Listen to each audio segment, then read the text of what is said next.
Des tomates tous les ans. Au potager conservatoire du château de la Bourdaissière, on cultive plus de 600 variétés de tomates. Nicolas Toutain, le jardinier en chef, nous livre ses astuces pour limiter les maladies. Au potager de la Bourdaissière, on fait une rotation de 2 ans.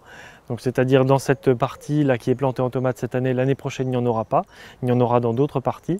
C'est pour ça aussi que dans ce potager, il n'y a pas que des tomates. Il y a aussi beaucoup d'autres légumes qui font que lorsqu'il n'y a pas des tomates pendant une année à un emplacement, on met d'autres choses comme des salades, des courges, des haricots, plein de choses. Alors comme la tomate est une plante exigeante et qu'en plus c'est un légume fruit, il faut mieux utiliser une plante pour faire la rotation. Donc l'année suivante, il faudrait mieux utiliser un légume feuille ou un légume racine qui soit moyennement exigeant ou peu exigeant. Pour cultiver la tomate à la Bourdaissière, on utilise aussi des paillages. Donc là, on voit un paillage là, qui est fait en copeaux de bambou. En fait, c'est un miscanthus. Un miscanthus qui est broyé, donc qui nous fait un paillage assez fin et puis qui permet de limiter l'évaporation de l'eau, de limiter aussi la croissance des adventices. Et puis, donc comme ça, de garder un sol propre et frais pour la plante.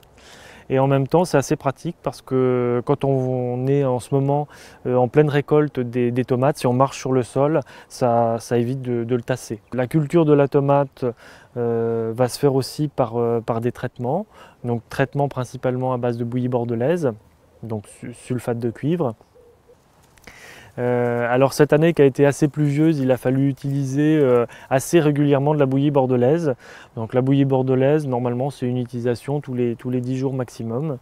Quand on doit l'utiliser à une fréquence assez importante, il faut même plutôt diviser les doses, des fois par 2, pour garder cette fréquence importante. C'est vraiment le temps, c'est pas le stade de la plante, c'est vraiment le climat, la météo du moment qui va me dire là il faut que je traite ou pas. Alors là par exemple on voit ici au pied des tomates des œillets d'Inde. Alors les œillets d'Inde, c'est cette petite plante qui fait des fleurs jaunes, une plante assez odorante et cette odeur éloigne les pucerons. Comment taille-t-on ces tomates? C'est toujours la question de la part des visiteurs.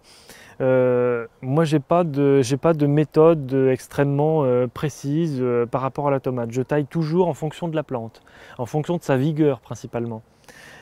Si la plante est très vigoureuse, je vais lui garder beaucoup de branches. Si la plante est peu vigoureuse, je peux lui garder qu'une seule tige. Les tomates très vigoureuses, comme les tomates cerises par exemple, on peut garder toutes les tiges. Parce que ce sont des tomates à petits fruits qui vont mûrir très rapidement et sans problème. Alors le tutorage de la tomate à la Bourdaissière, il est assez particulier. Parce que vous voyez qu'on le fait sur un système de trépied. Donc là on voit bien les trois pieds. Donc chaque variété est attachée à un tuteur différent. Donc ça permet d'avoir un support qui est très stable.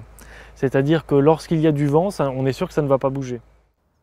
Le potager conservatoire du château de la Bourdaissière est ouvert au public du 1er avril au 30 octobre.